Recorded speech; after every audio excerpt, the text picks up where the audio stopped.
Hello, everyone. Welcome back to the OneTalk podcast. You have your host, Ryan McCarthy. And today we are joined by Kiani Mills. Kiani is the CEO of Imperial Property Conveyancing and Law. She's a business and mindset strategist slash mentor. She's also a podcast host of the She Can Humanize Business podcast. And she's also a global speaker around the purple pill.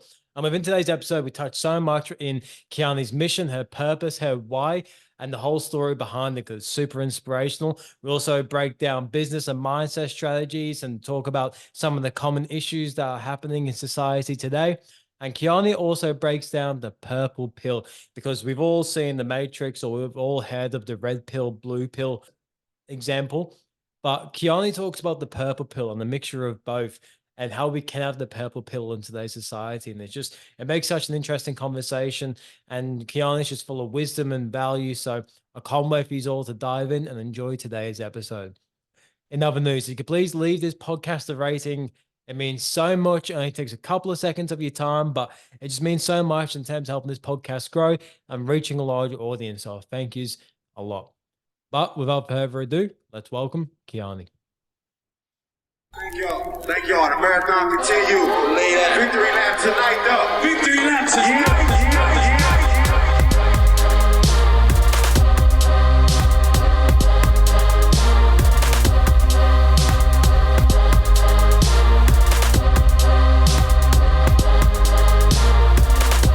Welcome to the OneTalk podcast with Ryan McCarthy. The marathon continues. That's what you were saying.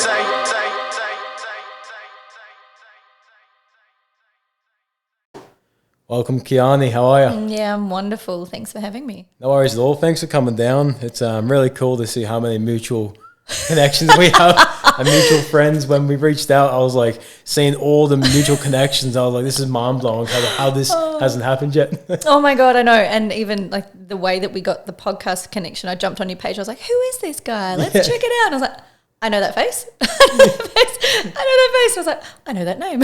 Yeah. So yeah. It's the universe's way of saying we need to be here right now. I was about to say, it's probably the beauty of the universe and the line to come to now. It's probably the right timing for this to happen. Yeah, and I like the fact that we're doing it later in the day. There's nothing to rush with, no worries.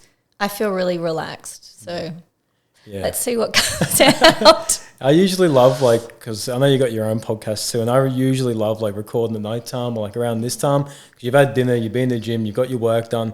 And now it's you don't have any other worries or any other things thinking on your mind. You can kind of just unwind and enjoy the moment. Yeah, it's like all the boxes have been checked. Yeah. It's like, okay, what's left for me to talk about now? Exactly. Which is probably the stuff that you actually want to hear. Yeah. And two, I feel like it's something about outside of business hours means you can cut the business bullshit. Take that mask off, get out of the 9 to 5. You don't have to be proper, as we were talking about before. You don't have to, you can mix it in whichever way you want to. Just be real. Especially at the end of the day too, because you've had a full day of thinking, full day of strategizing, full day of creativity, however your day looks like. And by the time it comes to the end of the day, I feel like you have more ideas come up, more free-flowing thoughts, because your brain's already been processing all day. So true. Literally, the car ride here, I tried really hard to do it in silence, but I had a couple of phone calls, and in between those I did, and even the space for the thoughts to pop through. I was like, oh, that's a really good one. Maybe I should write that down. Like, Siri, make a note. So it's creating space where sometimes we don't get to, especially in the evening. I mean, I've got 2 kids, and we can have dinner and we tend to want to do something together or spend some time and you go, oh, it's 8 o'clock. Oh, it's 9 o'clock. Oh, it's bedtime. Let's go to bed. Yeah. So it's nice to be able to speak to an adult. Change it up a bit. So I'd like to start this podcast because I know all the things that you do, all the wonderful things of you got your own conveyancing, then you also talk about the purple pill, business and mindset. But I'd like to hear from your own words, who is Kiani and what do you do? Oh, I get asked that so much, and it's still a question that I feel like I make up the answer every single time. I'm the same. But I feel like the easiest description is my life is like a mosaic of all different colours and all different bits of pieces of a puzzle that tend to kind of fill in together. This year made it a little bit trickier to be able to answer that in a really quick sentence because my motto for this year was my year of yes. So I said yes to everything. So this year I've been to Paris and spoken on stage. I did my Purple Pill delivery on International Women's Day in Paris. Oh, good. I got to dance on a stage for dancing CEOs and raise $575,000 for women's legal services. That's good.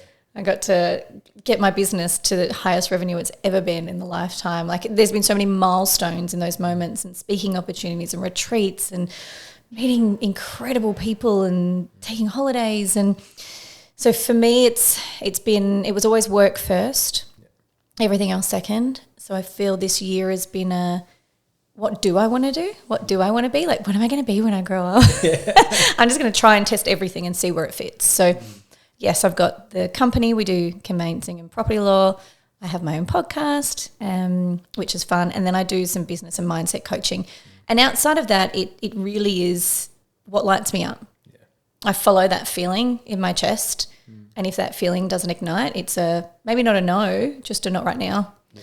And I've had a really fortunate year this year, that my year has been filled with heart glowing moments that have just, those pinching moments where it's like, am I actually here right now? Yeah. If I put this down on a vision board, I couldn't possibly have made this up. Like, it just didn't feel real. So it's been a pretty epic year, but I'm totally ready for rest. Yeah. So the rest is calling and ready for rest. So this year, those three main kind of pillars have been the focus, and then saying yes to everything. Yeah. Next year, who knows? Who knows? Yeah. See what comes about, see what feelings you get and what you feel more aligned to then. Yeah. Well, this rest period, like, so for context, the back end of 2022, this time, like, it was towards the end of November, I sat down and I did my goals and I planned out my 2023, and I already had the first 7 months of the year booked. Events, speaking opportunities, travel, kids events, things like that. It was booked.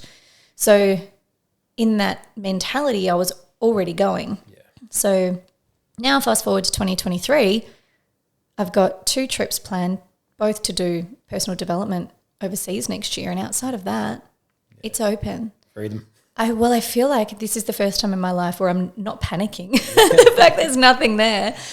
And I have full trust and faith that when that thing gets lit up for whatever that opportunity is that comes to me and goes, hey, here's what's next, I'll be like, fuck yeah, I'm ready. Like, no hesitating, no second guesses, just a full-blown fuck yes. Yeah, how good. Yeah. Yeah, because I love what you said before too, and I think this will resonate with so many people around the concept of seeing what sticks or what fits and trying multiple things. Because when I started to get into the work and mental health and mindset, I had no idea that's what I wanted to do. But what I did was I remained curious, tried multiple things and see what really ignited me. Then through doing that and investing time and energy, I found the thing that gave it back to me, the energy that I wanted and that light that I was looking for. But it all started because I became curious. Mm-hmm. And I feel like curiosity is the answer to a lot of unknowns. You know? I love that word. I really do. I did a presentation down in Melbourne only maybe 6 weeks ago, or maybe 7. And I opened up my presentation with, I will ask one thing of you today, and that is to remain curious. Yeah. Because for a lot of people, especially in Melbourne, in the corporate world, and this was a corporate crowd that I was delivering to, curiosity isn't something that is familiar. Yeah. Or their nervous system doesn't even know what curious means. So from our childlike state that is constantly wrapped in imagination and creativity and, having pillow fights and creating forts and all those kinds of things that our imagination creates, as we become adults, we lose all of that. Yeah. So the idea of being creative for a lot of people, it's like, oh, those airy-fairy people that have no direction in life. It's like, well, no, actually, they're allowing themselves to be open to see what else is possible.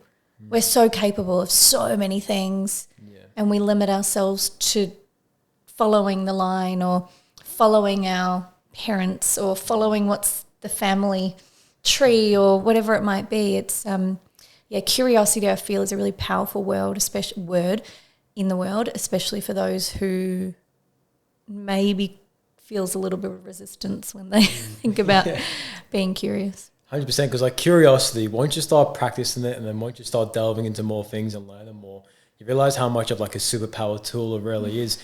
Because before I was curious, I was more rigid and stubborn, let's say. Yeah. I was always struggling with like intrusive thoughts, but I was stubborn in not doing things like meditation because I had the idea that I was someone that couldn't meditate. But once I challenged myself and I was like, no, let's become curious and find ways and meet people and learn from people that actually practice this daily and let's see what they teach us and whatnot. Eventually, the intrusive thoughts went away. It all started from my curiosity to taking the steps to find out what's on the other side. Yeah, absolutely. And to me, it's always been one of those pieces of compassion. And I was exactly the same. You don't know any different. Yeah. So it's not that you're blinded or that you're less than. It's that in the society we're raised in a certain way by the certain people who have also been raised in a certain way. We're just following patterns and indoctrinations that are out of our control until we realize that that's what's going on. And then we realize and we go, whoa, I can change. I can change. Because I don't know about you, but my mentality as especially like teen, early 20s was I was born like this. I can't change. You either love me or you hate me. I'm not changing. Yeah. And there was almost no willingness to change either. It's like people who would accept that in me the way that I was. Yeah, that's it. But I wasn't wrong or less than. It was that I just didn't know any different. I truly believed, like within the depths of my soul, that this is the life that I was given, this is the life I was going to live, and I had no choice. Well, you're doing the best with what you could with the information you had at the time. Yep. Yeah, absolutely. That's why people shouldn't, like, if you reflect back on those times, you're probably grateful you went through that because it would have taught you so many lessons. The journey of the transition, like the amount of lessons you will learn in that journey to make you who you are now, to now have the tools from that journey to show other people and to express to other people, has so much value about it. So, like, to be not harsh on your younger self, not have regrets or not have judgment on your younger self, and really just remind yourself that you are doing the best with the resources and information that you had. Absolutely. I think the biggest thing for me beyond that was then going, if I was doing the best with what I had, so were my parents. Yeah. Because I was really great at blaming them for everything. And what weight does that take off your shoulders? Well, I guess also to becoming a parent, I was like, okay, yeah, there might be some things I do that are going to leave marks on my kids because I know for me that, I had a challenging childhood and my mum and my dad did the best that they could with what they had. They parented me in the way that they were parented. Simple. I needed a different style of parenting. Is that their fault or is that me needing something different? Yeah. You know, they didn't know and I'm too little to communicate. So now with my children and my daughter is beautifully challenging in the most remarkable ways. But every time we have those moments, I'm like, okay, she needs something different to me. So if I'm parenting her in one way and she's responding in a totally different way, okay, it's not that I'm wrong and it's not that she's wrong. It's that I learnt one way, she needs something different. Yeah. It's okay. And that's when it's going, all right, well, let's talk about it. Yeah. Which for a lot of parents, I know my parents grew up in a generation where that talking part wasn't a thing. Non-existent. Yeah, it wasn't a thing. They didn't even talk to each other, let alone have these conversations with their children. So I feel grateful where we are right now. And for those of us who are capable of being curious and willing to be curious and have a look at the things that we can't control and things we can control and, have different conversations. Yeah, and growing up in a household with minimal communication in that aspect, like how did you go out there and really learn communication, or how did you even embody it once you did learn it as well?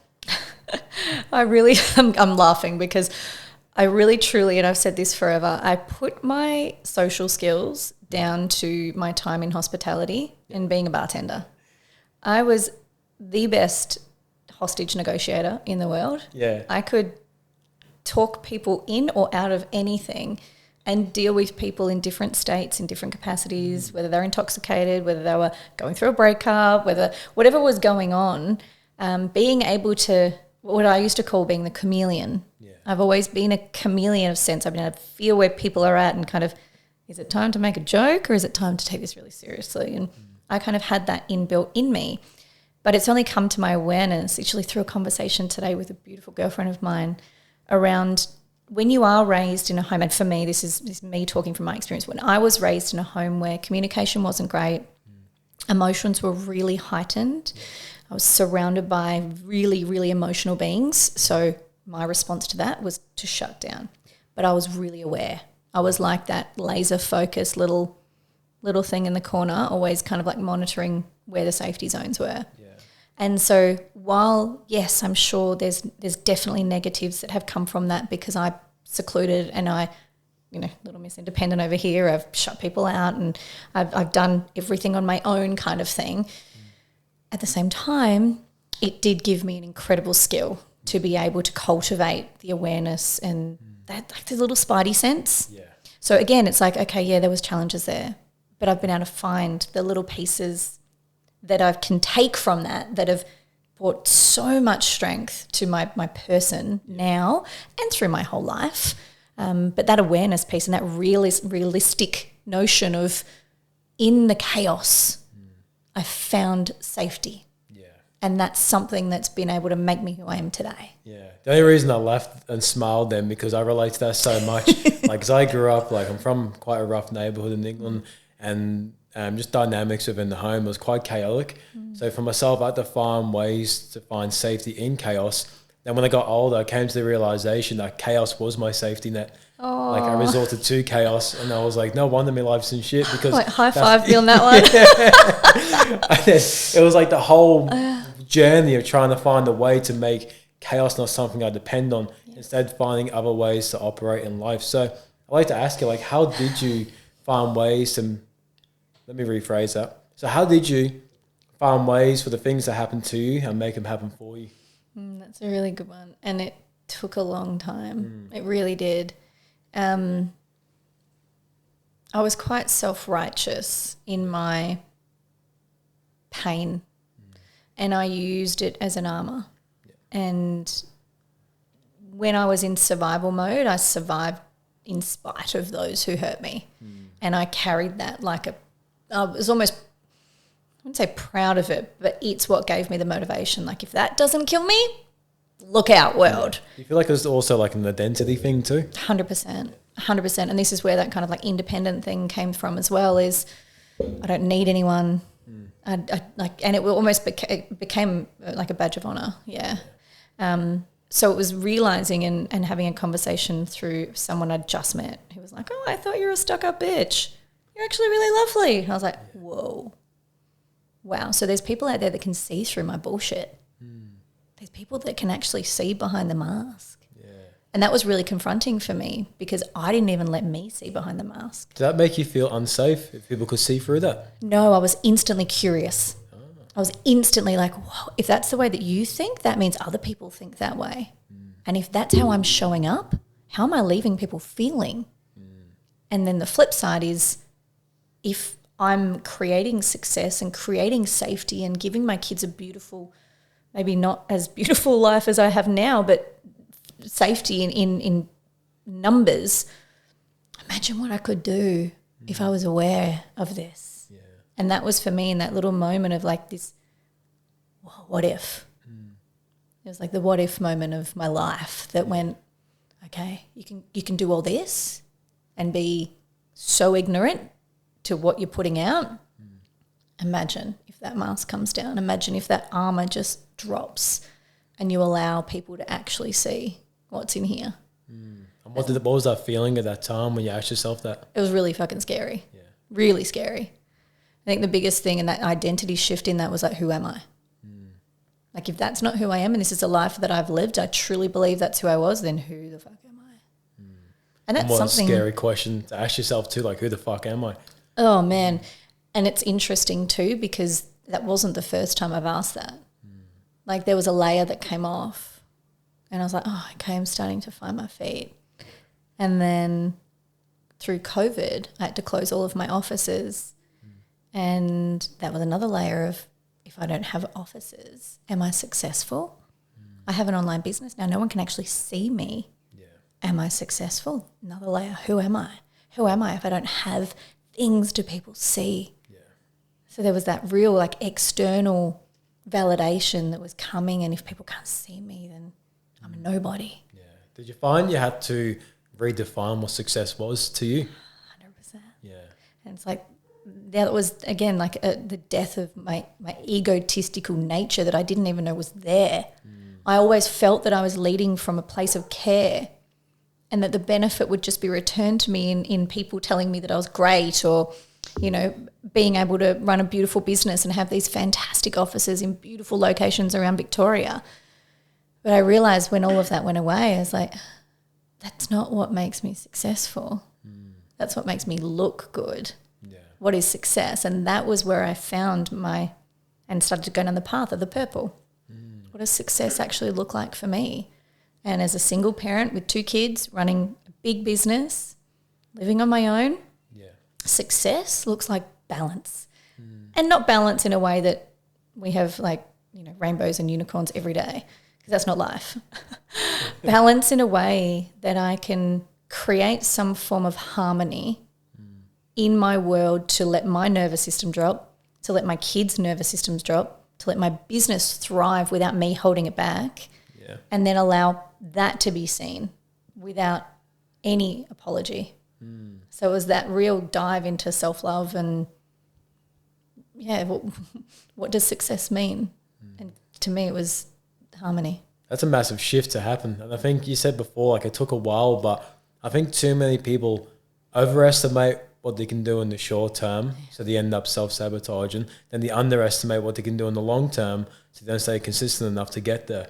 But, like, if you stay on the journey, you start seeing the results, and usually you find now the end goal that you have, or the end position you want to be at, ends up being higher than you originally envisioned, because the person you start becoming and the people that you meet far exceed of what you even envisioned, like, to begin with. Absolutely. And that piece about self-sabotaging is a really, really good one. And I see it happen all the time, and it happened to me over and over again. And I have a friend of mine who has recently spent, like, the last 3 months clean, sober. He's doing breath work, he's doing meditation, he's on a great path. And then he had some triggers come up, and he started to have a panic attack, and he started to get really, really worried, and the thoughts were coming back, and he was in that moment of time. And I saw him a couple of days later, and he's like, oh, this happened. And I was like, what did you do? And he's like, I just breathed through it and took myself to the car, removed myself from the environment, sat there, and he's like, but these thoughts, I'm going backwards. Like, he was really, really scared to go back into that world. And that is a real thing. Like, I don't know if enough people speak about that. And I mean, I still have fear coming up in traumas that happened to me 10 years ago. When that situation is, when that situation is replicated, those same traumas come up, those same triggers are there. Like, I'm still that person. But my little piece of advice for him was that I like to call these moments remembrances.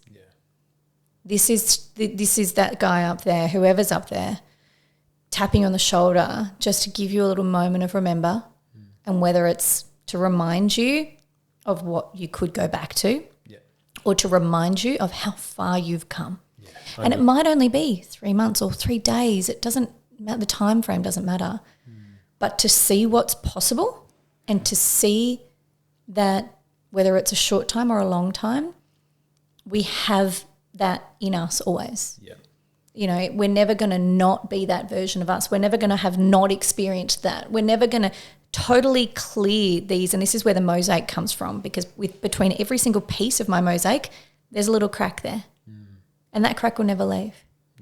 But that crack is what makes me who I am. It's part of the art piece which creates you. Exactly right, But those remembrances, they're moments in time being like, okay, that was me, and that's how I felt, and I never want to feel like that again. And then, I've come so far. I'm so proud of myself. You should be about far you've come. And I relate to that so much, because, like, it's a powerful story, and also with your friend as well, is something I relate to a lot. Like, you may not know, I was a drug addict at the age of 11. I got sober at 18. I'm now 26, so I've been sober for 8 years. But now when I have moments where I have those remembrances, I look at that as a way where it's like, cool, now I have the awareness of what I'm doing in the present moment and what I can do to make sure I don't go to that. Rather than having such an emotional attachment to it where it consumes me and I have fear about it, instead of something that empowers me because I get to reflect and be very proud of myself. But also I'm like, cool, now it's giving me the awareness of what to do and what not to do, because if I live in that version of myself, I knew what habits that got him there. I also knew what habits got him out of that as well. Yeah. It's also using both of those tools to make sure that I am staying on my path. Yeah, absolutely. That's incredible. Well done. Yeah, That's thank you. absolutely remarkable. I've lived with a drug addict and spent a long time. My kid's dad is still battle with it constantly, and it's heartbreaking when you see people who want to be able to create what you've created, and the dialogue and the pain is just so real and so persistent that it is easy to go back to what's easy. Yeah, 100%. And it's easy to give in to what feels like the only option. It's a heartbreaking journey for so many people. It's like it pains me so much that this is something that I don't even know what the statistics are, but I'm sure they're very high. The people that battle with drug addiction or any kind of addiction at all.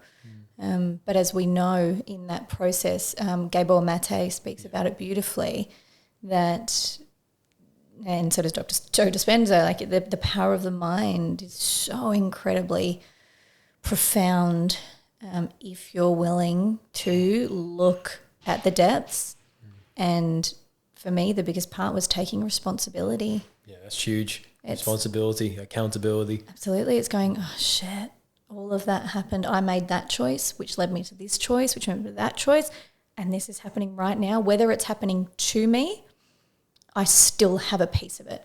Yeah. Even in moments of unconsciousness, even in moments where when I was 14, I had my drink spiked and I was raped, and that was my first experience with sex. And while, no, that is a horrible situation to have happened to me, I chose to go to that party. I chose to be in that in that environment around people who were drinking. Yeah. I drank that night. I chose that. So there are choices that I made that led me to that outcome. Yeah. And while that is a horrible outcome, there is that moment of me of going, okay, great, now I know that. I won't put myself in that situation again. I'll be more aware. I'll allow myself the grace to grieve the little girl that got taken that night and allow her to feel the pain. And for a lot of addicts, it's pain. Like it's real pain that, again, maybe passed on through generations or,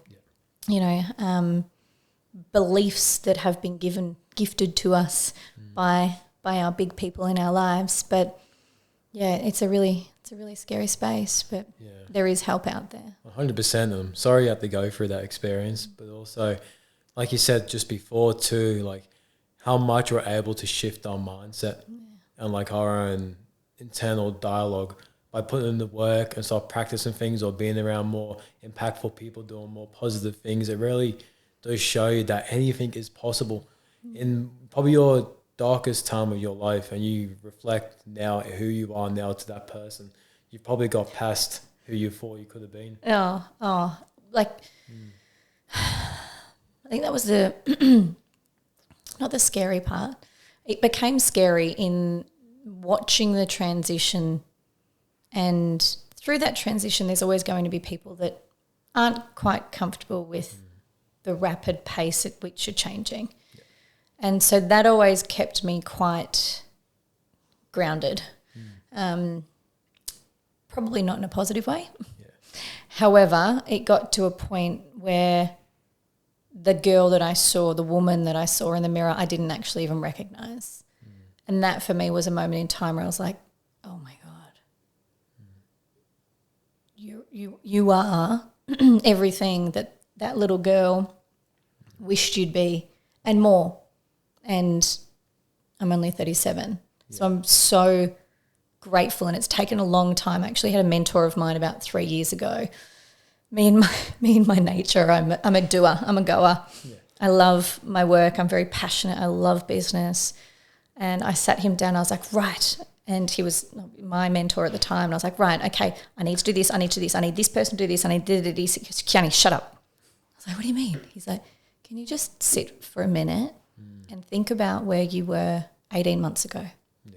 And I was like, what do you mean? He's like, well, this was happening and this was happening and this was happening and this was happening. I was like, oh, shit, was that 18 months ago? He's like, yeah.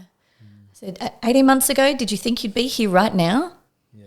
And I was like, I actually never thought about it. So was that your first time reflecting? Yeah. Yeah, absolutely. And that was the first moment in time where I was like, oh, I never thought about that. Wow. I've come really far.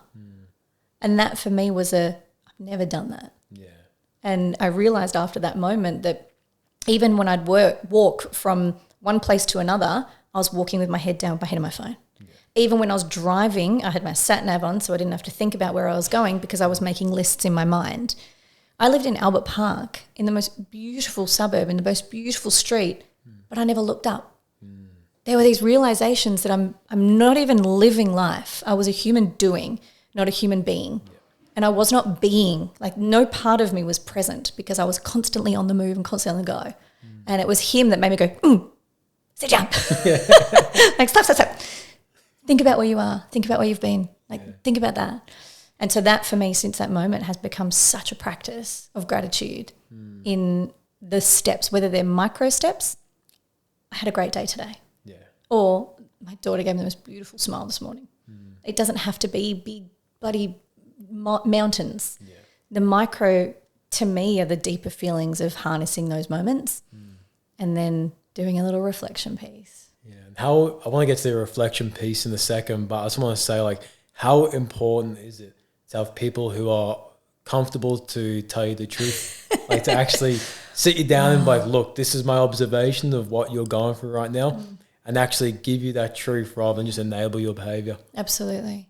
And that's a big shift through the work as well. Yeah. Unfortunately, or fortunately, whichever way you want to look at it, there will become a time where you'll realise that there are people in your orbit that are not there for your best interests. And sometimes it doesn't have to mean I don't hate anybody. There's only a very small couple of people that I don't speak to. Everyone else, if I bumped into them in the street, I'd hug them and say, how you doing, right? So it's not cutting people out. Yes, we might have to set boundaries where there's no communication for a while. Yeah. However, if those people are meant to be, they will stay. And if they are there to support you, they may follow. Yeah. It's those little moments in time of realising that you're not losing anyone, you're finding yourself. Yeah, that's perfect. And there's nothing better than that. I love that because I had a similar realisation. I didn't have the one where it's you're finding more of yourself, which I love. I'm going to steal that from now on. Do it. But also the way I look at it, because when I got sober from drugs and I didn't want to be around it, I had to find new environments. But I was still so connected with the people that I was doing it with because they've been my friends for so long, and they've never done anything wrong by me. It's always been super respectful. And one thing I told myself was that I've just got more to gain in life. Like for myself, I've just got more to experience. I'm not cutting anyone else off. It's just I got more to gain, more to live. That. And it's a really beautiful, gentle way, even through a conversation. Like, how do you oppose that? Yeah. I like that. I'm going to steal that. Yeah. I'm going to pass that one on to my kids. Because so many people are like, you got to cut this person off, you got to cut these people off.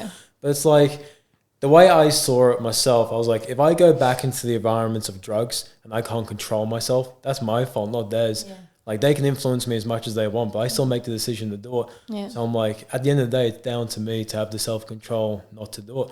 And, there's only so many directions you can point your finger till eventually you get to a mirror. Then it reflects back to you. Absolutely. Yeah. And that's the taking responsibility part and being accountable for your actions. Yeah. The biggest thing the lesson that I teach my kids so deeply, in every moment you have a choice. Doing nothing is also a choice. Yeah. But you have a choice. Every decision in your life is a choice that you are in control of, absolute control. So if that decision doesn't go to plan, or if that outcome doesn't, end the way you want it to, trace back the choices that you made and decisions that you made, because that may end up coming back to something that you need to change moving forward. So if you don't like the outcome, change the choice. Change something. Yeah. Yeah, because all of this involves self-awareness, but an extension of self-awareness is reflection. You talked about reflections before, so I want to ask, what's your personal way of reflecting, your own life and your own situations? Yeah, and whatnot? I'm one of those like covert hippie kind that one of the first things I really gravitated to when I started on this self-discovery journey was the moon cycles. And through the full moon and the new moon inviting in what we wish to carry through for the next cycle, and the full moon letting go. And both of those moments in time, it's an opportunity to reflect on what are we going to invite in and what are we letting go of. And sometimes they're big giant things, sometimes they're little tiny things, but they are all introspective. We're not letting go of cars or houses, or we might be letting go of our attachment to superficial things, beautiful, but it's not a physical act. It's a personal, internal act. And whether you resonate with the moon or not, there are so many other ways to do it. But for me, it was purposefully making a point in time to invite in new and let go of old and give myself a real purpose to be reflective. And I mean, New Year's is a great one that's all over everyone's lips at the moment, but I would strongly recommend that you're doing it at least monthly. Yeah. Really, because so much can happen in a month. Yeah. Oh, how quick time goes, especially when you're very productive and doing things, especially if you have kids as well. Like, there's so much things happening, business, kids, and then your own self, and like time will go so quick. So like monthly audits will be so important. I used to have a thing called like a fortnightly audit. So every second Sunday, I'd audit myself, like my own positive thoughts that I had and negative thoughts that I have, or like helpful or unhelpful. And I'd pinpoint where they stem from, and then I'll try and figure out and investigate and do this whole thing while I'm sitting in solitude. But doing that every fortnight really helped me keep self-awareness to make sure that I'm not, one, forming habits that are going to be destructive, and also two, make sure I'm actually on a path that does align with my mission, vision, and values, which is so important. So beautiful. And it's something that, like, whether you do it fortnightly, monthly, like just one's better than none. Yeah, exactly. You know, whether it's a moment of gratitude every morning before you open your eyes. What am I grateful for? Just like by thinking about what you're grateful for, you're thinking about everything you've got. Yeah. And even that is a moment of reflection, reflecting on what you have, and whether it's being grateful for your feet to be able to walk, or your eyes to be able to see, or the hug that you got before bed last night. Like it doesn't, again, it's your list. Yeah. But doing it from an emotional perspective, I think that's a really beautiful thing for those that are ready for that. It's the deeper you look, and when you are on that track of wanting to create momentum is, I feel like for me was the key to success in my inner peace. Yeah. Because as triggers or negative thoughts would pop up, why? Yeah. And where? Why has it popped up? Where is it coming from? What great questions to ask. Yeah. So simple, aren't they? Yeah, literally. It's not rocket science, but it's like, why is it coming up and where's it coming from? Because everything we're feeling right now in this moment is simply something in us from before. Yeah. Nothing's new. It's coming from an abandonment wound, a wound of fear, so many different things, but generally linked back to childhood. So having just a simple awareness piece, and it might even be, where's it coming from? I'm really hungry. Yeah, I get like hangry. So it's like, I'm hungry. All right, great, go eat some food. Yeah, and then go back and tell me if you still feel the same way. Like, yeah, it's the awareness piece. Reflect on further than, and again, start it simple, really, really simple, but when you start to go deeper, those simple, where's it coming from and why, they're just, they're the easy ones for me. But like you said as well, like you said, your list, like you got to find what works for you and what helps you really reflect, you know, deeply within yourself. Because when I first started the journey of like mindset and like self-development, I was copying other people's routines, and I was like, why is this not working? I get so frustrated. But then I started trialing loads of different things. I'm like, these 3 things work perfect for me. Yeah. So I'm going to do these 3 things, and that's what I'm going to do. And exactly what we were talking about earlier with trying things to see what fits. Yeah. It's like everything. I say to all of my clients, before you add on a new product or you use a new system, trial a few. Very, very rarely do we get it right first time. Yeah. Very rarely. And it's the same with life. For me, it was the moon. Yeah, great. Then I went down the path of reading like the star signs, and then I was looking at spirituality and all different gurus and the way that it worked. And I was like, oh, that resonates from that and that from that and that from that and that from that, and boom. Yeah. This is what I appreciate. But the person next to me might be totally different. Yeah. And that's absolutely okay. But when you give yourself permission to be curious and start to kind of like dig around and see what else is there, I honestly feel like since moving up to the Sunshine Coast, I'm like, this whole spiritual world is like a bit like an underground world. Yeah. It's like we're not like gangsters or anything, but we're kind of gangsters in the spiritual world. Every single person I speak to does a new modality or a different kind of ceremony or a something, and I'm still blown away by all of the different modalities there are and opportunities there are to explore yourself.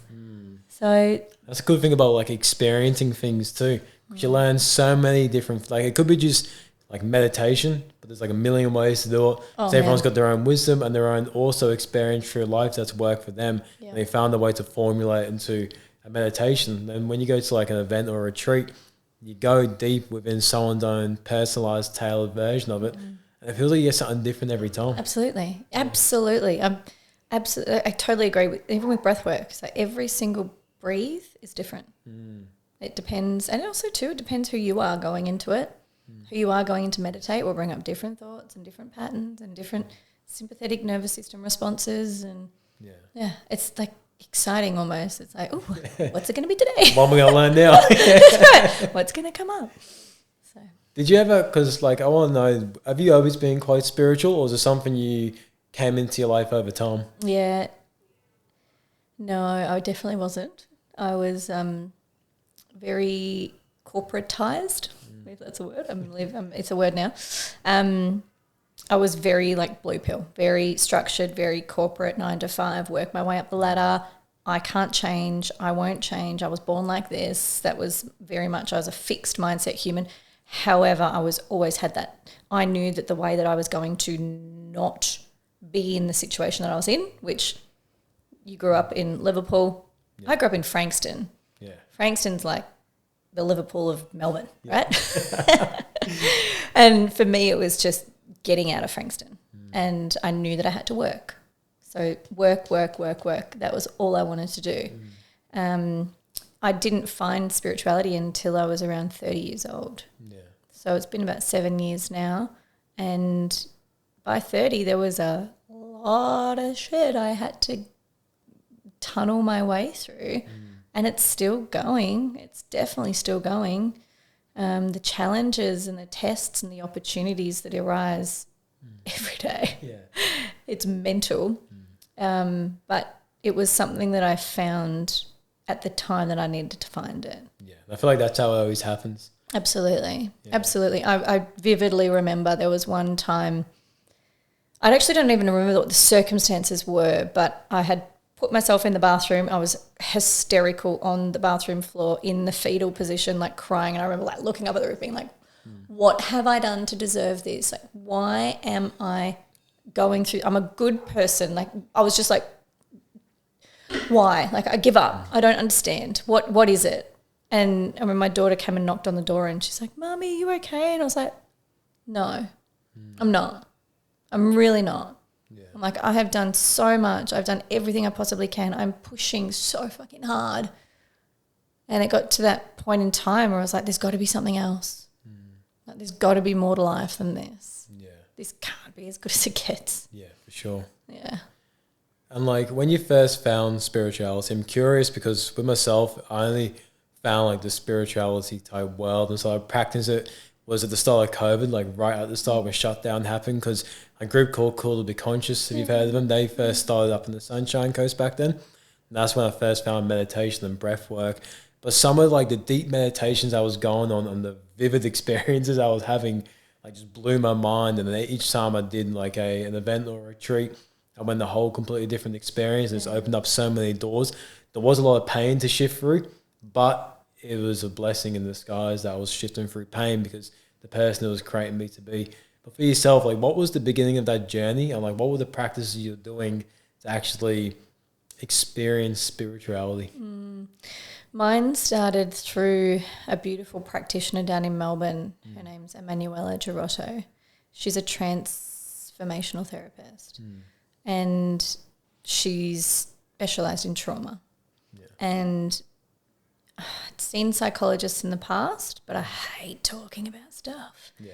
And especially like I'd walk out, I'm like, ugh, I feel like crap. I've literally just like dumped all of my crappiness on this woman, and all she's really done is just listen and hear and like make me feel better in my pity.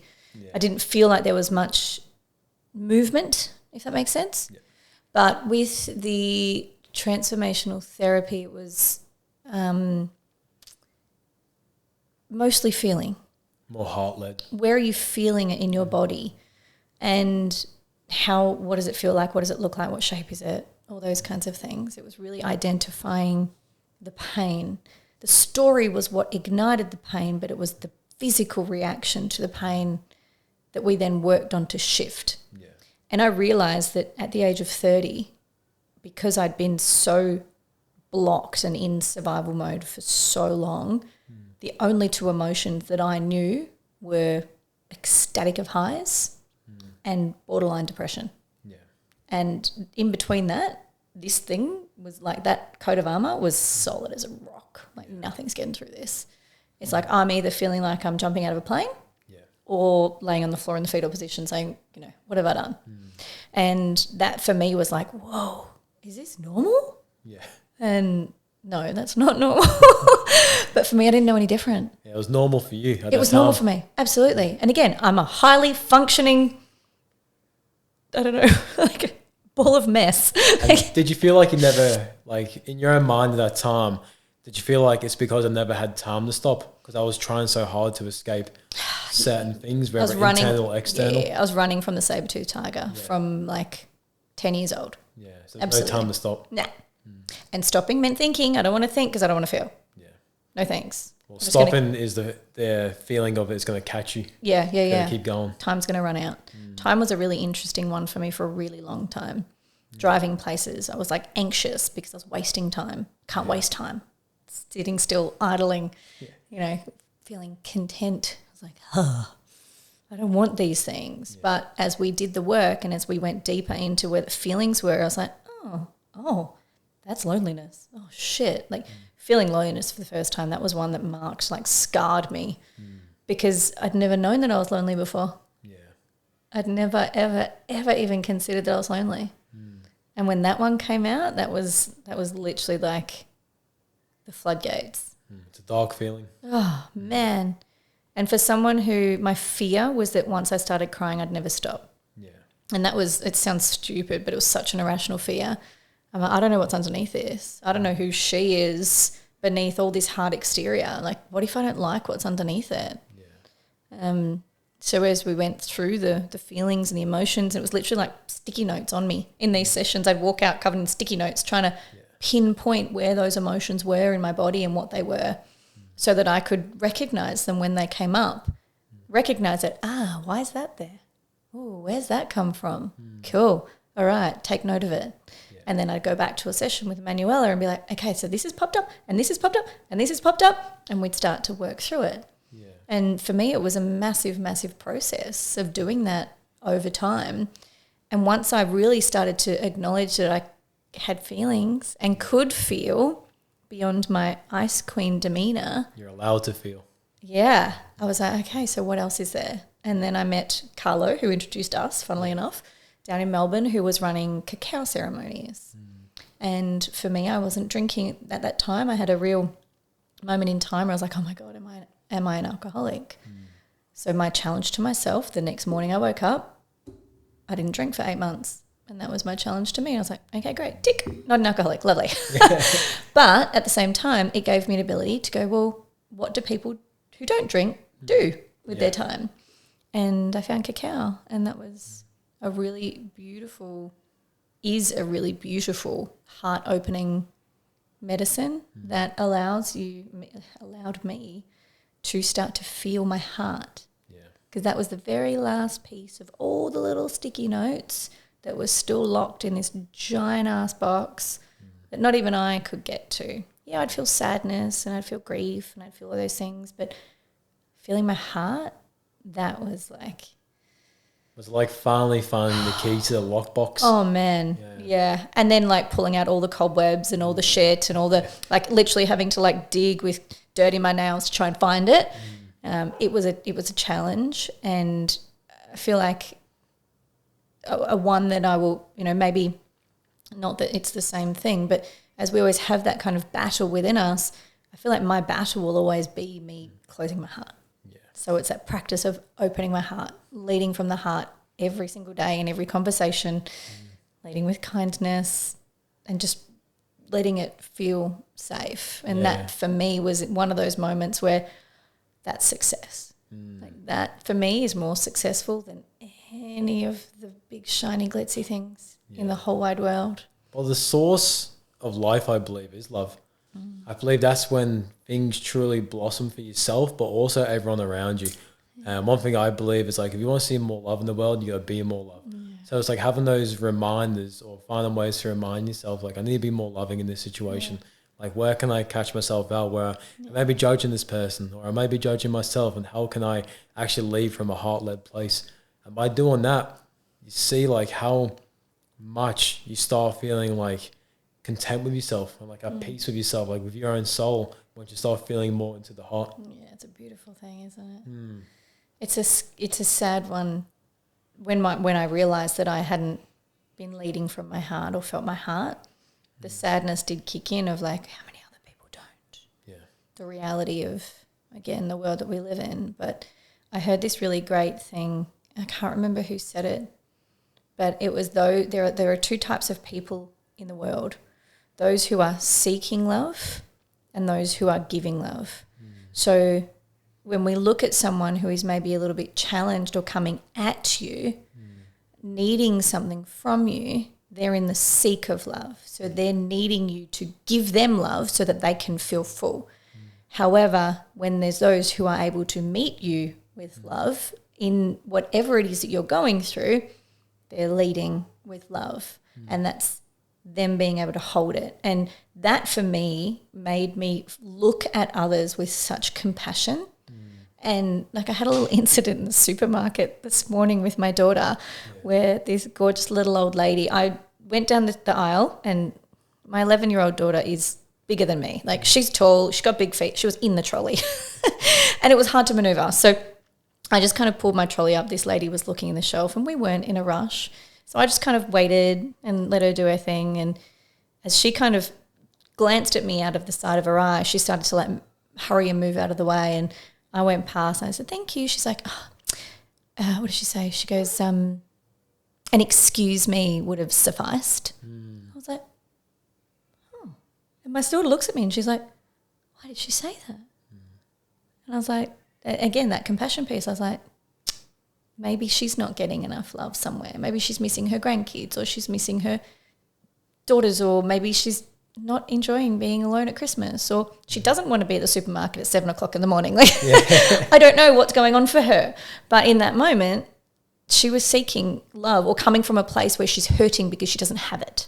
One observation for your daughter to have as well, to see you respond in that way. Like, that's beautiful. Yeah, she was confused by it at the start because of the reaction.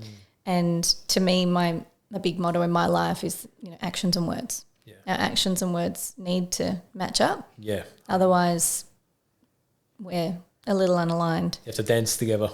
100%. They definitely do. And so, yeah, with the kids, it's be kind, be loving.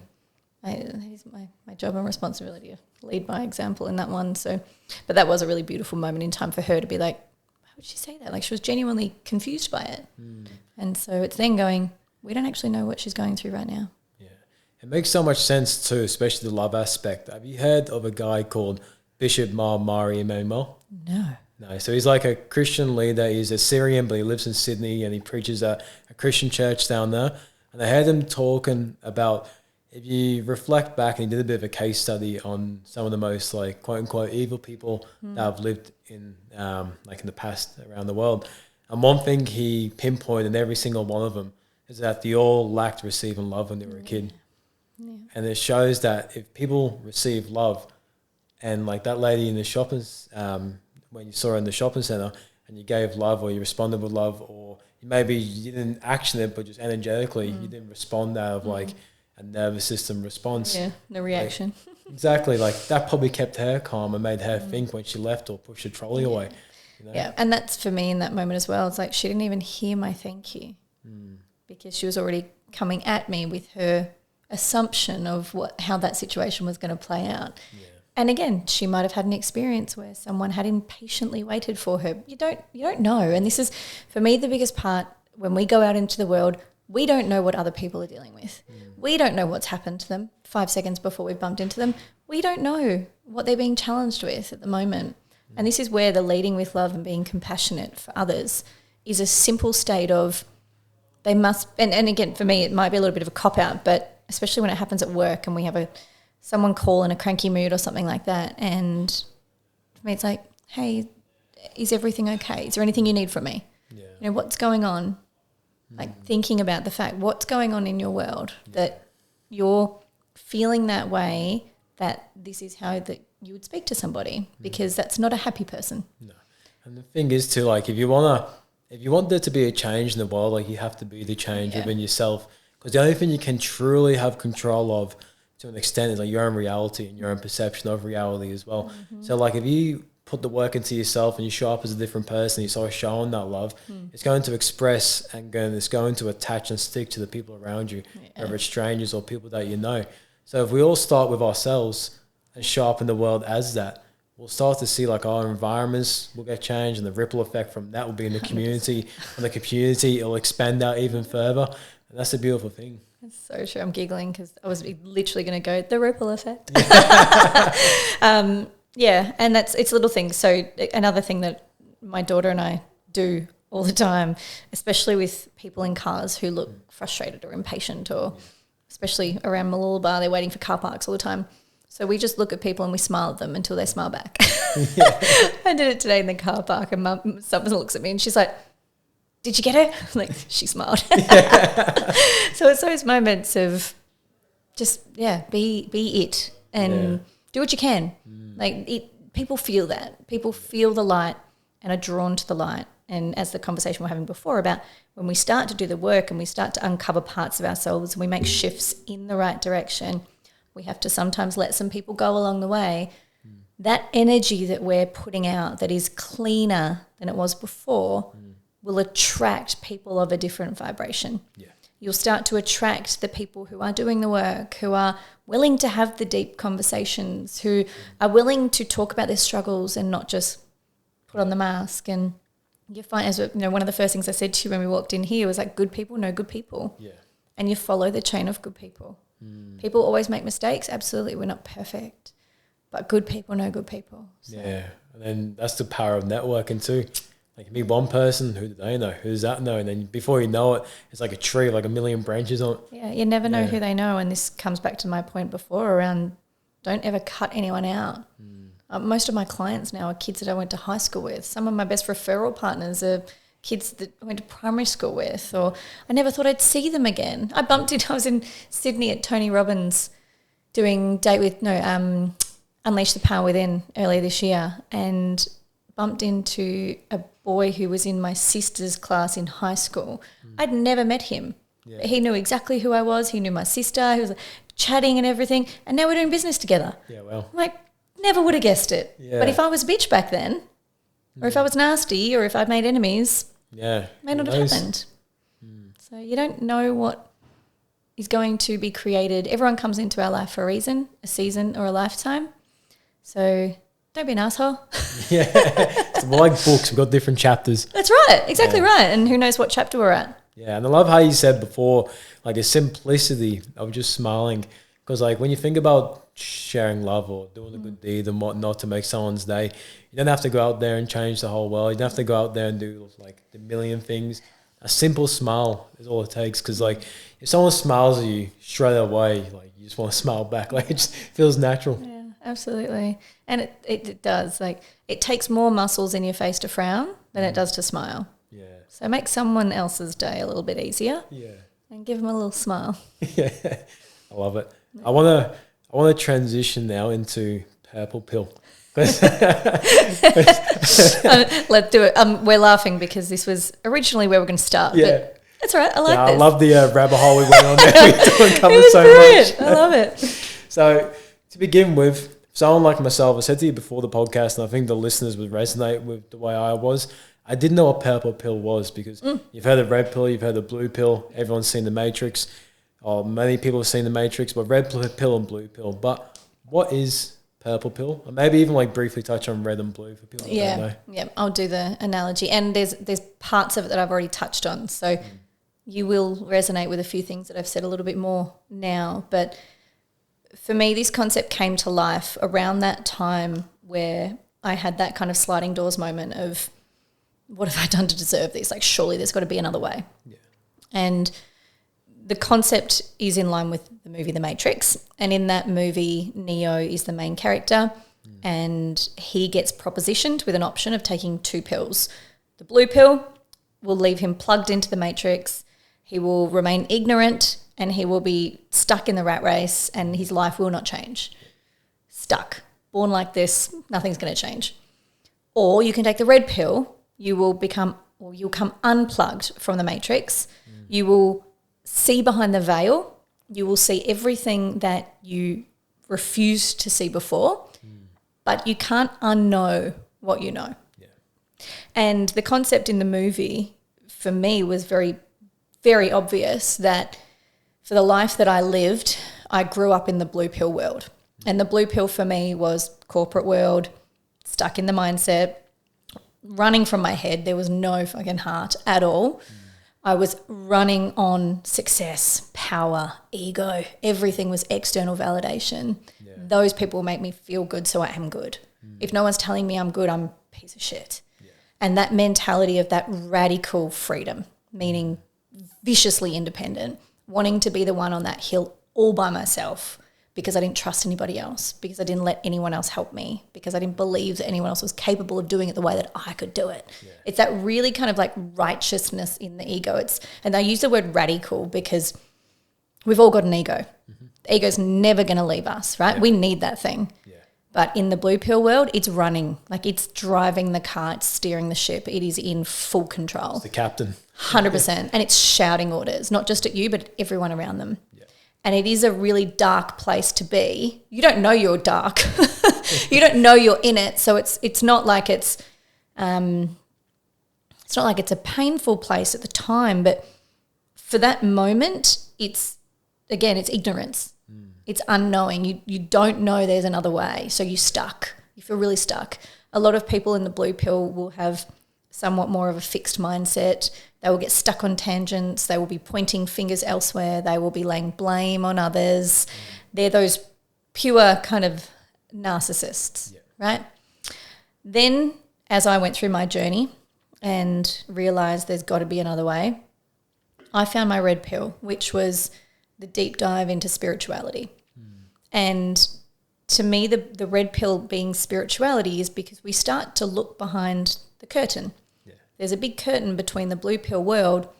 People start to question the government. They start to question rules. They start to question what we eat, what we see on the shelves in the supermarket, how we heal our bodies. Western medicine all of a sudden is the devil. Like the red pill world is a very much a let's lift all the bullshit off. Here's the truth. Becoming curious. Absolutely. And for me, the journey into the red pill, I dove down the rabbit hole of speed and expedition of uncovering every single trauma. It was like I became addicted to the healing. Yeah. Oh yeah, there's another one. Great, let's fix it. Like, I've got to be fixed because there's something to fix here. But in the red pill world, yes, we're coming into a space of calm. We're removing the ego as much as we possibly can. We're leading from a place of our heart. We're finding stillness. We're finding meditation. We're finding ways to ground ourselves. We're bringing ourselves back into the planet and the earth and the solar system and human beings in this world. Human doings, human beings. So we're slowing, but it's not all roses on the red side. There's the radical side of the red side, which is our radical empathy. And that radical empathy means that we carry shit from others. We take on the world's problems. We become really caught up in and again, like while we're over here worrying about the world's problems or creating the world's problems, we're over here protesting, and we're over here creating movements that are supposed to be gentle, but they're radical in nature. And so there's still a radical element to it. And I don't know if you've experienced this yet or not, but when you're in the spiritual world and you start to see the world for what it is, it's a very obvious place when you can then start to see it in others. Yep. When you start to see people and you go, oh, they're acting from a child wound, or, oh, that's an abandonment wound, or whatever it might be. There's a phase where you want to just fix everybody and you want to go, hey, I can fix you. Let me fix you. Let me fix you, like they're a project. And then you're like, okay, that's not being received very well. Let's pull it back a little bit. But then that observation can turn into judgment. They're not willing to work on themselves. They're not going to look under the covers. So where we've got a full-blown narcissist over here, we end up with a covert narcissist over here, right? So they've both got positives because we create money and we create success and we've got big companies and businesses. Stillness, gratitude, love, heart-centered, but they both come with their radicals. Yeah.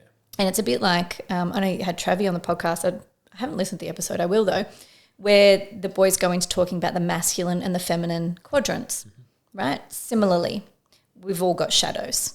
So we've got our blue pill and our red pill, our positive and our negative. I got to a point where I got so deep in this that I started to lose all this. Yeah. My company started to go backwards.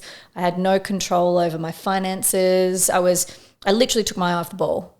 And then I landed in this space of having to be one thing on this side and one thing on this side, and it became the challenge. It was like, holy fuck, who am I? Because I'm wearing these two hats. I walk in my house and I take my shoes off and I'm calm. I walk out my front door and into my office and I'm boss bitch. And I couldn't be truly authentically me. Yeah. And there posed the next challenge of who am I? What world do I fit in? And that was the question. Why do I have to be both? I relate with that. Why can't I find my beautiful mix of my drive, my passion, my dedication from my blue mixed in with my compassion, my empathy, my love from my red and create purple? And it's my unique purple that's no one else's. And it's made up, as I said before, with my spiritual journey, it's like it's made up of a little bit from here and a little bit from there and a little bit from there to create that ball of harmony that keeps me balanced and be able to live in both worlds and not compromise who I am ever. I have solid boundaries. I have unapologetic non-negotiables, and they all sit in here for both sides of the fence. They don't change based on what world I'm in. I show up as me, and since doing that, these worlds, again, it's like the healing journey, like they're better than I could have imagined. But it was me being clear on who I am and what I wish to be in that purple pill world and making sure that my dedication now is to remain in that purple pill world. So it's like, I'm choosing the purple. Yeah. Choosing the purple every day. I absolutely love this because when I started researching purple pill, now hearing you talk about it, there's so many like light bulb moments clicking off for me because when I got sober, it was very much like go, structure, do this, do that. We're going to chase this, go chase that. And then when I started to practice like meditation, when COVID first hit, it's like I got the red pill. Yeah. I went super left. And then I lost all my drive, lost motivation. I just became like a super airy-fairy type of person. And I was like that. I lost really a lot of my fundamentals, which got me to that point in the first place. So I'm like, well, who really am I? Am I this person that's super driven nonstop? Am I this person who's super relaxed all the time, look like I'm stoned even though I'm not? Yeah. It's like, who am I? And it's like, no, you're both of those versions of yourself. But it's like, how can you find the dance between the two so you truly know who you are and what you can do with both of them as well? And once I start doing that, I can go to the gym and then be like super like, fuck yeah, let's do this. And also after it'd be like the very emotional heart feeling guy. But it's a dance between the two. And when you said purple pill, it makes so much sense because we don't have to pick one or the other. And it's leading to a question I want to ask is like, why do you think people feel like you have to pick the red? You have to pick the blue. You have to pick the left. You have to pick the right. Why do you feel like that is? the most simplistic answer is because that's what we've been indoctrinated to believe.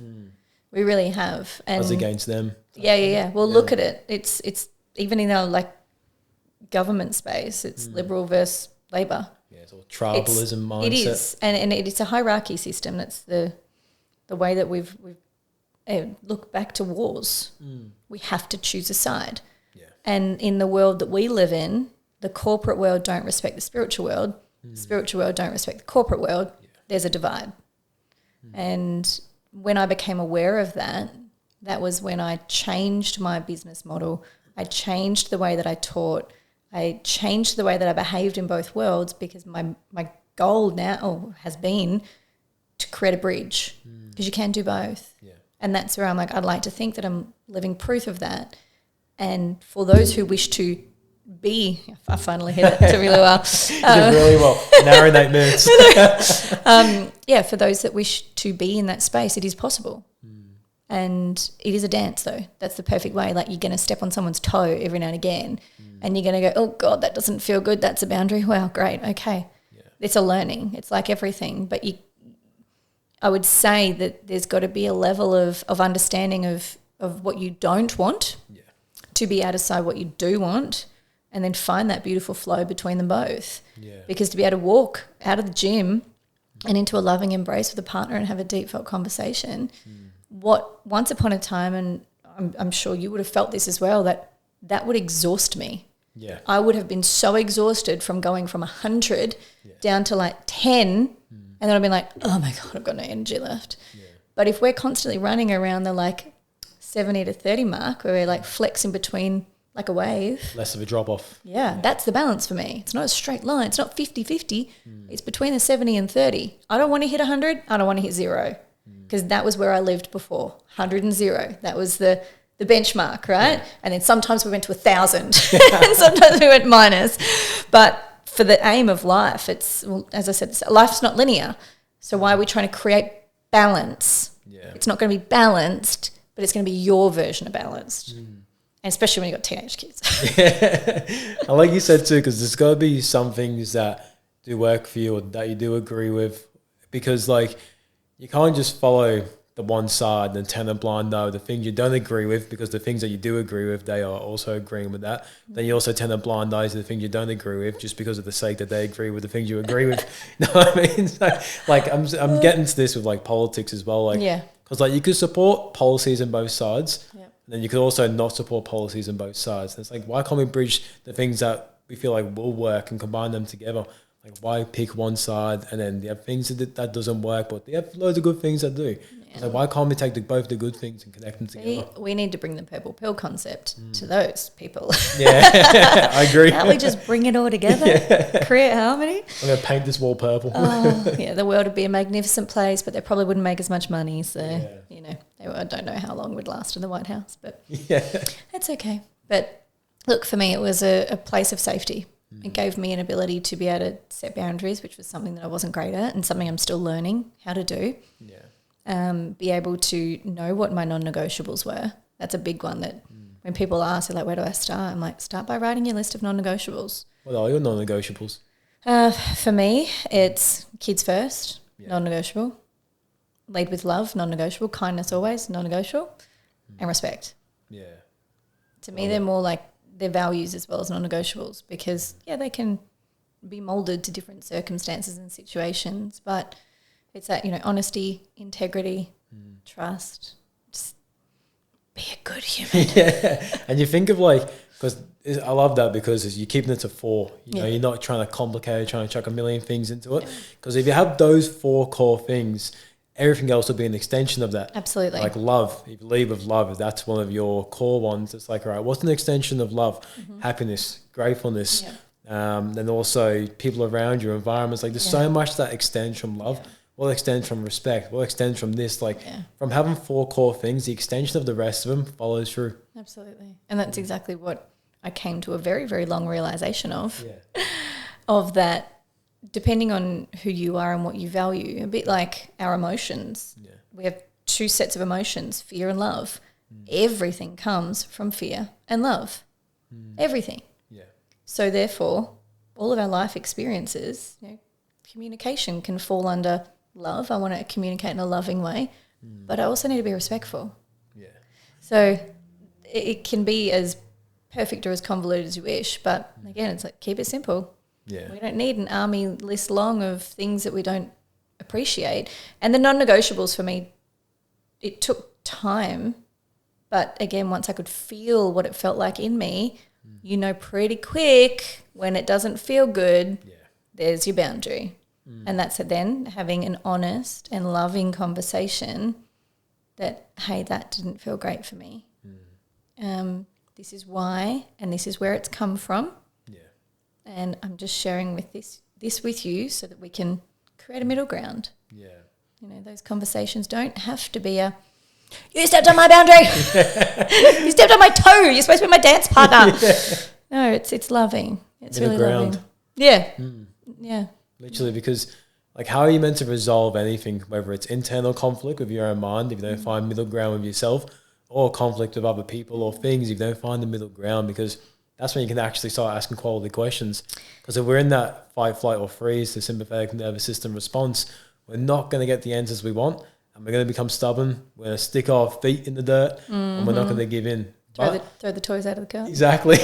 But if you're ready to meet middle ground, you're going to be so much more open-minded, and then you can find a solution. And that's where the word curious comes into, I think it's a beautiful book, and I can't remember who wrote it, but it's called The Four Agreements. Yeah. My favourite in there, don't make assumptions. A lot of the conflict around communication comes from assuming what the other person's going to feel, think or say. And by being curious, especially if it's an opposing opinion to yours, instead of, again, going blue pill, no, I don't agree with it, bring in a little bit of red and go, oh, interesting. The word interesting is a really great word to spark curiosity. Interesting. Tell me more about that. Or interesting. I wonder how they got to that conclusion. Or I wonder what they were thinking in that moment. Like, the word interesting allows the curiosity to open up. And for a lot of people, that was how I started to recognize how strong my blue was for how many, and little things, right? Yeah. Little things. I thought I was afraid of heights. So anytime someone would say something, no, afraid of heights, no, can't do it. My feet hurt, I can't do it. No, I'm not afraid of heights. Yeah. But I was so adamant that I was. Like a conditioned belief. Absolutely. Because when I see someone like on the edge of a cliff or something, I'll get like tingly feelings on my feet. Same, yeah. So I associate that with me being scared of heights. But I'm like, I can go on a plane fine. Yeah. I can climb anything fine. So this year, my year of yes, I've booked to go skydiving in February. How was it? I had no this February coming. I'm coming, yeah. Because I was like, I'm not scared of heights. What am I doing? But my blue pill was so adamant. You are. And so it's finding those little fixed beliefs that might be little, but they might be big. Yeah. And then when you're confronted with them head on through other people's opinions or beliefs or experiences, it might be real for them, and that's okay. Yeah. It's okay. That's okay. Because I've got one more question, especially because I think we touch a lot on curiosity, which I love, because it's actually a big topic that I've been exploring lately myself as well. And I want to see what it is for you that helps you implement curiosity, or what did help you at the start. Because for me, when I wanted to implement curiosity more, because a podcast, I interview so many people from so many diverse backgrounds, but also just so I can like have more curiosity around for myself. So one thing I did for me was I identify beliefs that I have, and then I try and investigate why I have them. Yeah. So if I catch myself out like with a stake in the ground, I'm like, this is my belief. And I'm like, wait, why do I actually believe that? Did I adopt that from someone else, from their lived experience, and their lived experience made me have the belief because of that? Yeah. Or was this actually a belief I formulated myself from my own experiences and my own feelings? Yeah. And once you truly understand that, that just triggers more curiosity. So 100%. I like to ask, like, what was it for you, or what is it for you? Yeah. For me, it was those two. It's like why and where. Yeah. And the limiting beliefs was a really big one. Yeah. The list of I am. Because I guarantee you, we all start with, I am slow, I am fat, I am ugly, I am worthless, I am useless, I am blah, blah, blah, blah. Very rarely do people start with, I am beautiful, I am amazing, I am loving, I am kind. So identifying our limiting beliefs, and their limiting beliefs is because they're the ones that make us stop in our tracks, or the ones that create that feeling of like, oh, I don't want to be like that. Yeah. And then the path. Why do I feel that way? Why do I think that? Why was that my automatic response? Why did I go to say no to that? Why did I go to question that? Why is my heart racing? Why is my body shaking? Like that curiosity can start any conversation. You've got to be willing to hear the answer though. Yeah, and then the extension of that, which you touched on, was the power of your words, how you talk to yourself, because it has so much of like of a weight that it holds behind it. Really An example would be gym. If I tell myself like, fuck, I don't want to go to the gym, I have to catch myself out. I'm like, don't tell yourself that because you won't go. Yeah. And then how hard is that gym session? Oh, it's the worst. So it's like, find a different way. It's like, I'm going to kill this gym session. I'm going to have a good gym session. Like, just changing your language can change so much for your own existence. It's a massive one. And again, communication. If you're communicating, could you imagine if you had a conversation with someone and told them everything you said about yourself? Yeah. That'd be a really horrible conversation for them to hear. Friend, probably. No, you'd probably get a punch in the face. Yeah. And when we start, that was for me, the realization was like, oh, shit, I'd never say that to anyone else. Why the hell am I saying it to myself? Yeah. I'm the only one of me. There's only one of me. And at this point, I was like, no one's coming to save me, right? Yeah. It's just me. Why am I putting myself into such a deep, dark, horrible hole? It's almost like I'm guaranteeing my failure by telling myself how terrible I am. Yeah, it's a little bit great when you prove yourself wrong until the next thought comes, it's going to knock you back down again. The way that we think and the way that we communicate, the way that we think about ourselves, people feel that. Yeah, 100%. They really do. And you think it's just in my head. No one can hear it. They can see it. Yeah. They can feel it. They can absolutely sense self-doubt, self-hatred, self-judgment. Yeah. So it's not as hidden as everyone thinks. No, it's not.